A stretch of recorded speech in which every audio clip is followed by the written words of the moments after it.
अस्सलाम वालेकुम। मैं अक्सर पोस्टां पढ़ता रहना कि खान साहब एक पॉपुलर और कामयाब लीडर हैं, लेकिन मैनू नज़र नहीं आता किस तरह। ज़रा फैक्ट्स एंड फिगर ते नज़र दौड़ाने। अगर तानू किसी जगह ते खान साहब कामयाब या पॉपुलर लीडर नज़र आवन तो मैनू जरूर दसना। 2013-14 में खान साहब निकले नून लीग के खिलाफ, पूरा मुल्क बंद किया, शहर शहर धरने दिते, 126 दिन तक शहर इकदार नू अपनी जागीर बनाई रखा। एस्टैबलिशमेंट और अदलिया की हमायत हासिल होने के बावजूद नून लीग हुकूमत का एक वाल भी विंगा ना कर सकिया।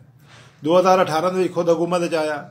एस्टैबलिशमेंट और अदलिया की हमायत हासिल होने के बावजूद दाखिली और खारजी महाज से बुरी तरह नाकाम होया। दुनिया समेत दोस्त मुमालिक दे नाल पाकिस्तान के ताल्लुकात खराब किए।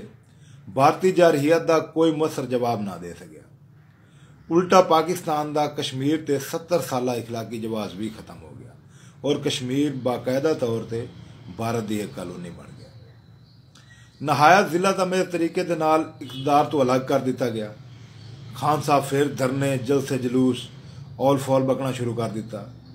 कई मुतालबात सामने रखे, एक मुतालबा भी अज तक पूरा नहीं होया। सारे सियासी कार्ड एक एक करके कचरा कुंडी की नज़र हो गए और हुण खान साहब के कोल सिर्फ शनाख्ती कार्ड बचा है, वो भी वेखो पता नहीं कदों तक एक्सपायर हो जाता है।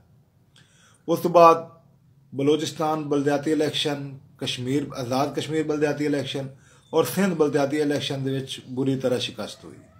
जमात इस्लामी जिस दे बारे कहा जा रहा कि जमात अनकरीब ख़त्म हो जाएगी, PTI जमात इस्लामी तो भी पिछे रही। खान साहब के धरने दे मुबैना तौर पर हमला होया, गोलियां लगियां, लेकिन खान साहब एक FIR भी दर्ज ना करा सके। यानी कि हुकूमत जावन तो बाद अज तक खान साहब पैदर पे शिकस्त का शिकार हो रहे हैं और तमाम सियासी पत्ते भी खत्म होते जाते। इस सारी सिचुएशन किसी यूथिए नू, किसी पटवारी नू या किसी जयाले नू कामयाब या पॉपुलर लीडर नज़र आया है तो मैनू जरूर दिखाना। बंदा नाचीज ताला शुक्रगुजार रहेगा। सलामत।